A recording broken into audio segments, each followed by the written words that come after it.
C'était l'annonce que tous les Français attendaient hier soir à 20 h lorsqu'ils ont mis le journal de TF1, présenté par Gilles Boulot.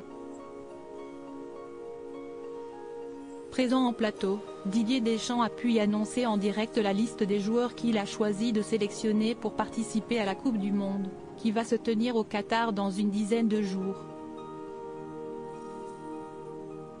Le sélectionneur pouvait prendre jusqu'à 26 joueurs cette année, mais il a décidé d'en prendre 25.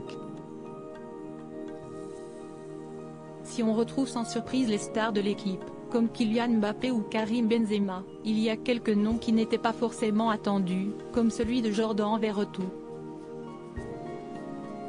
Assez peu connu du public français, le joueur de 29 ans est passé par de grands clubs, comme la Rome en Italie et depuis cet été, il joue pour l'Olympique de Marseille. Aux côtés de Matteo Guendouzi, également appelé chez les Bleus, le joueur formé à Nantes a réussi un beau début et il a été récompensé hier par Didier Deschamps, qui a décidé de l'appeler pour faire partie de son groupe. Si d'autres joueurs sont restés sur le carreau, à l'image de Jonathan Klaus, le milieu de terrain est donc dans la liste et pour Daniel Riolo.